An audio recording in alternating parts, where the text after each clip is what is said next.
Shri Krishna, Karuna Sindhu, Dinabandhu Jagatpate, Gopisa Kanta, Gopika Kanta, Radha Kanta Namastute, Tapta Kanchana, Gorangi Radhe, Vrindavaneshwari, Vishbhanu Suthe Devi, Brahmamai, Nama, Hari Priya, Hare Krishna. Today we are going to do the Bhagavad Gita, third chapter, verse number 8. Niyantam Kuru Karam Tvam Karam Jyachu Hakarmanaha Sharir Yatrapi Chata Na Prasiddhyota Karmanaha. Perform your prescribed duty, for doing so is better than not working. One cannot even maintain one's physical body without work. Purport: there are many pseudo meditators who misrepresent themselves as belonging to high parentage and great professional men who falsely pose that they have sacrificed everything for the sake of advancement in spiritual life. Lord Krishna did not want Arjuna to become a pretender. Rather, the Lord desired that Arjuna perform his prescribed duty as set forth for Kshatriyas.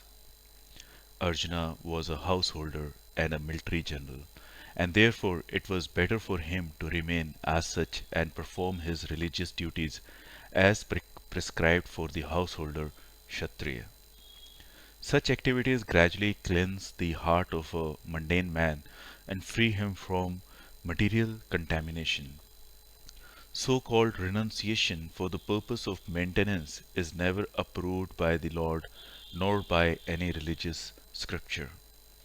After all, one has to maintain one's body and soul together by some work. Work should not be given up capriciously, without purification of materialistic propensities. Anyone who is in the material world is certainly possessed of the impure propensity for lording it over material nature, or in other words, for sense gratification. Such polluted propensities have to be cleared. Without doing so, through prescribed duties, one should never attempt to become a so-called transcendentalist, renouncing work and living at the cost of others. It's an eye-opener because these days people say that becoming a spiritual leader is the easiest way to earn money. And they say if you become an engineer or doctor, you will earn in lakhs. If you become a politician, you will earn in crores. But if you become a spiritual leader, you will earn no limit. So it's fine if some company or some Baba they are able to do successfully. Maybe it's the grace of the God, or maybe whatever the reason, we should not be judges for those people. But if intentionally, if someone is trying to become a spiritual leader in order to maintain a life, this is what here is said, that that spirituality should not be uh, taken into account in the proper realms of Bhagavad Gita. So that's why spirituality is one thing. You become spiritual and you preach, but you don't earn anything out of it is another thing. One becomes spiritual and try to earn money out of it is something which this verse is neglecting and invalidating, that it should not be done. From the bottom of the heart, it is negative. Like someone becomes spiritual and they want to share that knowledge and want to earn money. If they want to earn money, then tomorrow they would also want to earn relationship out of that spirituality. And then the third day would be, out of that spirituality they would like to have the properties and uh, other luxuries in the life. Then do they really become spiritual? That's the question. So anyone who is spiritual It is to be seen on what platform he is trying to share his spirituality or the knowledge. Either he is doing it without any money, or he is doing with for money. Is he doing without money and his main occupation is different? There are so many good people those would actually do so. So there is this thin line, and that is the reason when we go to some spiritual locations, we find there are people they're trying to get money out of the people around just because on pretext of spirituality in one or the other way by selling it. So that has to be carefully studied that why they need money and what is the purpose. Anyhow, verse number 9. यज्ञात्रत कर्मणस्य यंत्र लोको समय कवनु बंधनः तदर्थ कर्म कौन्तेय मुक्सहंग समाचार. Work done as sacrifice for Vishnu has to be performed, otherwise work causes bondage in this material world. Therefore, O son of Kunti, perform your prescribed duties for his satisfaction, and in that way you will always remain free from bondage. Purport. Since one has to work even for the simple maintenance of the body, the prescribed duties for a particular social position and the quality are so made that the purpose can be fulfilled. Yajna means Lord Vishnu or sacrificial performances. All sacrificial performances also are meant for the satisfaction of Lord Vishnu. The Vedas enjoin Yajna vai Vishnaha. In other words, the same purpose is served whether one performs prescribed yajna or directly serves Lord Vishnu. Krishna consciousness is therefore performance of yajna as it is prescribed in this verse. The Varun's ashrama institution also aims at satisfying Lord Vishnu. Therefore, one has to work for the satisfaction of Vishnu. Any other work done in this material world will be cause of bondage. For both good and evil work have their reactions, and any reaction binds the performer. Therefore, one has to work in Krishna consciousness to satisfy Krishna or Vishnu, and while performing such activities, one is in a liberated stage. This is the greatest art of doing work, and in the beginning, this process requires very expert guidance. One should therefore act as very diligently under the expert guidance of devotee of Lord Krishna or under the direct instruction of Lord Krishna himself. Nothing should be performed for sense gratification, but everything should be done for the satisfaction of Krishna. This practice will not only save one from the reaction of work, but also gradually elevate one to transcendental loving service of the Lord, which alone can raise one to the kingdom of God. Verse 10. सह यज्ञ प्रज्ञः सृष्टः पुरोवाच प्रजापतिः अनेन प्रसविष्यद्मेष्य वस्तिष्ठकात्मतकम्. In the beginning of creation, the Lord of all creature sent forth generations of men and demigods along with sacrifice for Vishnu and blessed them by saying, Be thou happy by this yajna, because its performance will bestow upon you everything desirable for living happily and achieving liberation. Purport. The material creation by the Lord of creature Vishnu is a chance offered to the conditioned souls to come back home, back to Godhead. All living entities within the material creation are conditioned by material nature because of their forgetfulness of their relationship to Vishnu or Krishna, the Supreme Personality of Godhead. The Vedic principles are to help us understand this eternal relation as it is stated in Bhagavad Gita. The Lord says that the purpose of the Vedas is to understand Him. In the Vedic hymns it is said, Patim Vishyapachutraram. Therefore, the Lord of the living entity is the Supreme Personality of Godhead, Vishnu. In the Srimad Bhagavatam, also Srila Sukadeva Goswami describes the Lord as Pati in so many ways. The Prajapati is Lord Vishnu, and he is the Lord of all living creatures, all worlds, and all beauties, and the protector of everyone. The Lord created this material world to enable the conditioned souls to learn how to perform yajnas for the satisfaction of Vishnu, so that while in the material world they can live very comfortably without anxiety, and after finishing the present material body, they can enter into the kingdom of God. That is the whole program for the conditioned soul. By performance of yajna, the conditioned soul gradually becomes Krishna conscious and become godly in all respects. In the age of Kali, the Sankirtan yajna is recommended by the Vedic scripture, and this transcendental system was introduced by Lord Chaitanya for the deliverance of all men in this age. Sankirtan yajna and Krishna consciousness go well together. Lord Krishna, in his devotional form as Lord Chaitanya, is mentioned in Srimad Bhagavatam as follows, with special reference to the Sankirtana Yagna. In this age of Kali, people who are endowed with sufficient intelligence will worship the Lord, who is accompanied by his associate by performance of Sankirtana Yagna. Other yagnas prescribed in the Vedic literature are not easy to perform in this age of Kali, but the Sankirtan yajna is easy and sublime for all purposes, as recommended in Bhagavad Gita also. Uh, it's to understand that in this Kali Yuga, if we really want to make any spiritual advancement, so there are many ways. If you find on Google, there are so many people talking about how to get liberation, how to get moksha, and in all the religions there are different ways described.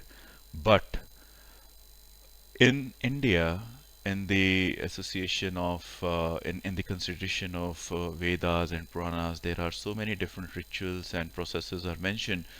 Those are practically validated information to be pursued for moksha or liberation. And why we talk about Indian philosophy, because Indian philosophy and these Vedas are the oldest and the rightest thing available at this stage. You dig into the history, the Vedas and Puranas are back to 5,000 years or beforehand. So those kind of that was the time when the impact of Kali Yuga was not there, and the Dwapara Yuga was there, and the life was far, far better. Now, if you want to challenge that, no, we don't want to believe in what happened 5,000 years back, then maybe in your own lifetime, if you are in your 40s or 50s, you can easily see there is a huge change in the lifestyle within just this 40 years or 50 years or maybe 70, 80 years of the span. When you remember your childhood, you would always say that that time was far better in quality as compared to the phony time that we have of iPhone and apps with the kids and wasting their times on useless games. So if it is just only 50 or 100 years and we see a lot of difference in the quality of life, if you just imagine 200 years back, the life in India was totally different, and the rituals and the things were totally different. And if you just compare it to 5,000 years back, so it really makes sense. And our in India, the religion, the scriptures were actually saved in Sanskrit, and Sanskrit is the one of the oldest language in the history of the mankind.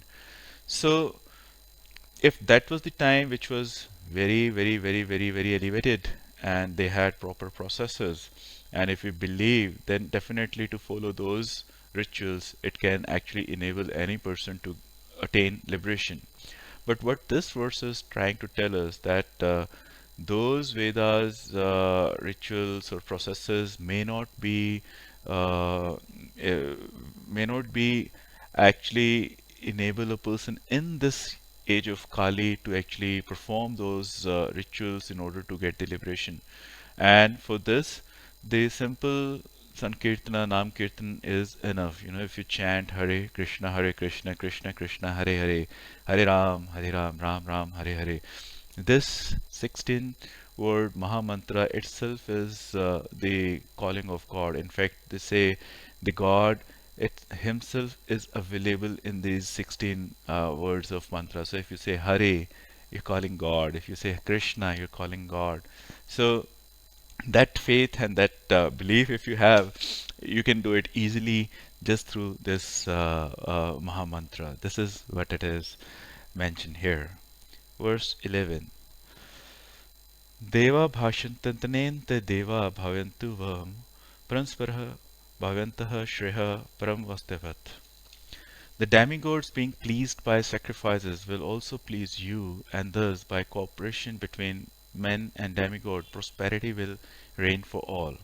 Purport: the demigods are empowered administrators of material affairs. The supply of air, light, water, and all other benedications for maintaining the body and soul of every living entity is entrusted to the demigods, who are innumerable assistants in different parts of the body of the Supreme Personality of Godhead.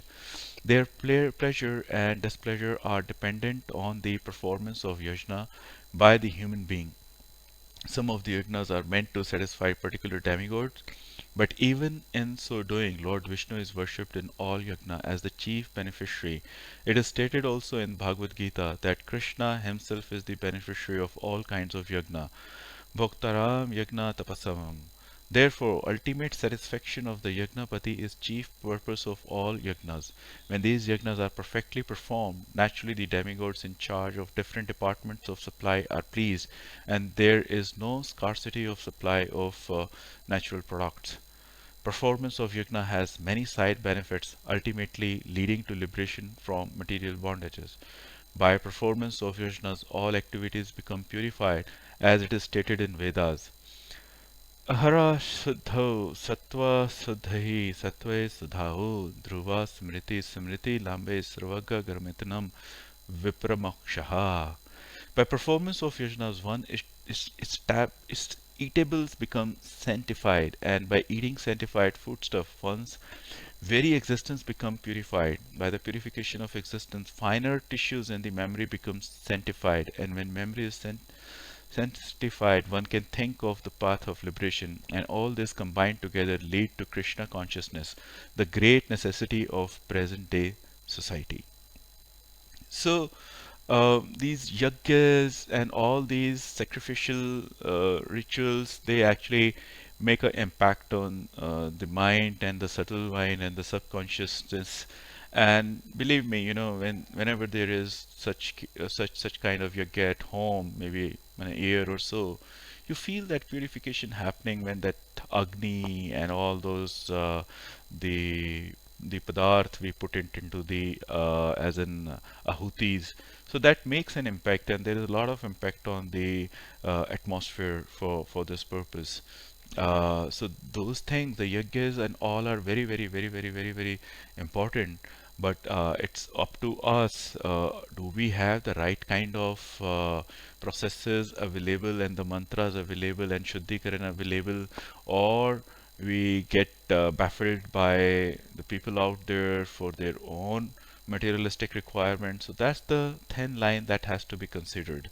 But otherwise, those rituals are great and can do these sense purification. Once the senses are purified, then definitely the mind settles down and then can actually look forward to the path of liberation, look forward for the love of Radha Krishna. Unless and until there are root cause problems in the mind for love and all the stuff, it cannot have the peace and always stays agitated. We're going to start with verse 12.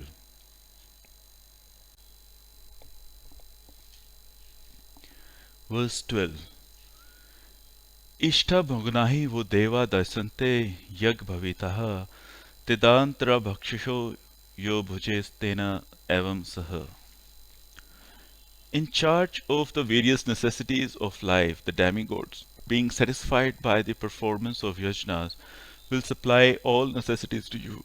But he who enjoys such gifts without offering them to the demigods in return is certainly a thief. Purport: the demigods are authorized supplying agents on behalf of the Supreme Personality. Supreme, in charge of the various necessities of life, the demigod being satisfied by the performance of yajna will supply all necessities to you, but he who enjoys such gifts without offering them to the demigods in return is certainly a thief. Okay. Purport: the demigods are authorized supplying agents on behalf of the Supreme Personality of Godhead Vishnu. Therefore, they must be satisfied by the performance of prescribed yajnas. In the Vedas, there are different kind of yajnas prescribed for different kinds of demigods, but all are ultimately offered to the Supreme Personality of Godhead. For one who cannot understand what the personality of Godhead is, sacrifice to demigod is recommended. According to the different material qualities of the person concerned, different types of yajnas are recommended in the Vedas. Worship of different demigods is also on the same basis, namely according to the different qualities. For example, the meat eater are recommended to worship the goddess Kali, the ghastly form of material nature, and before the goddess the sacrifice of animal is recommended. But for those who are in the mode of goodness, the transcendental worship of Vishnu is recommended. But ultimately, all yagnas are meant for gradual promotion to the transcendental position. For ordinary men, at least 5 yagnas, known as Panch Maha yagnas, are necessary. One should know, however, that all the necessities of life that the human society requires are supplied by the demigods, agents of the Lord. No one can manufacture anything. Take, for example, all the eatables of human society. These eatables include grains, fruits, vegetables, milk, sugar, etc., for the persons in the mode of goodness, and also eatable for non vegetarians, like meat, none of which can be manufactured by men. Then again, take for example heat, light, water, air, etc., which are also necessities of life. None of them can be manufactured by human society. Without the Supreme Lord, there can be no profuse sunlight, moonlight, rainfall, breeze, etc., without which no one can live. Obviously, our life is dependent on supplies from the Lord. Even for our manufacturing enterprises, we require so many raw material like metal, sulfur, mercury, manganese, and so many essentials, all of which are supplied by the agents of the Lord, with the purpose that we should make proper use of them to keep ourselves fit and healthy for the purpose of self-realization, leading to the ultimate goal of life, namely liberation from the material struggle for existence. This aim of life is attained by performance of yajnas. If we forget the purpose of human life and simply take supplies from the agents of the Lord for sense gratification and become more and more entangled in material existence, which is not the purpose of creation, certainly we become thieves and therefore we are punished by the laws of material nature. A society of thieves can never be happy because they have no aim in life. The gross materialistic thieves have no ultimate goal of life. They're simply directed to sense gratification, nor do they have knowledge of how to perform yajnas. Lord Chaitanya, however, inaugurated the easiest performance of yajnas, namely the Sankirtana yajna, which can be performed by anyone in the world who accept the principle of Krishna consciousness. Verse 13. Yajnashishtishinah santo muchyante sarvavilkalpashih bhajante te tavadhaha ma papa ye paschante karanat. The devotees of Lord are released from all kinds of sins because they eat food which is offered first for sacrifice. Others who prepare food for personal sense enjoyment verily eat only sin. Purport: the devotees of Supreme Lord or the persons who are in Krishna consciousness are called santas, and they are always in love with the Lord as it is described in Brahma Samhita. Premanajana Chatriya Bhakti Valachana Santa Sadivi Hardesu Laki Anti. The Santas being always in compact of love with the Supreme Personality of Godhead, Govinda, the giver of all pleasures, or Mukunda, the giver of liberation, or Krishna, the all attractive person, cannot accept anything without first offering it to the Supreme Person. Therefore, such devotee always perform yajnas in different modes of devotional service, such as Sharanasram, Kirtanam, Samaranam, Archanam, etc. And these performances of yajnas keep them always aloof from all kind of contamination of sinful association in the material world. Others who prepare food for self or sense gratification are not only thieves but also the eaters of all kind of sins. How can a person be happy if he both a thief and sinful? It is not possible. Therefore, in order for people to become happy in all respects, they must be taught to perform the easy process of Sankirtana Yagna in full Krishna consciousness. Otherwise, there can be no peace or happiness in the world. So, uh, if everything is supplied by God, then who are we to actually take the ownership? But this is the way we are conditioned. Once we start going into the school and then college and then for the job, we start thinking that we are the owner and we are the breadwinner of our livelihood. But the actual reality is that we never were the owner of our own life. We never had a chance to decide what parents we are going to take birth, which place we are going to take birth, when we are going to die. These two very important part of our life, then when they are not in our control, then how can we be the controller of life? This is just an illusion that we control our life. And this illusion is taught from the school age, at the tender age of 10. The 10th, as soon as the student goes into the 11th age, they start taking the ownership of the person, how they look, how they sit, and then how they behave, and then they go into all these nitty gritties of mind conditioning, and eventually they land up to a very worst kind of life situation where they feel that they are the owner. And for an example, if some student has to take an admission in the graduation, can they actually tell which college they are going to join for sure? Never. But they feel that they are the owners because they made choices, but eventually where they would land, no one knows. Similarly, can anyone tell which kind of job someone will actually land up? Never. But eventually people think that it's their hard work and they are in working in some specific company or some country or some PR or something. They feel it that these are the achievements. Those are not the achievement, those are the karmas that we have. Definitely we have a conditioned mind, a witness who take the credit of the entire movie and start thinking that I am the achiever. Of course, he has all the rights to think in false way and to be in this illusion forever. But then that's the mystery of this life. Whereas in reality, it is the supply by God, the air that you're breathing right now, the food that you have taken or you will take, all the supplies, even the earth. Can you have such a big earth rotating, floating in the air when there is nothing can float in the air within the gravity of this landscape?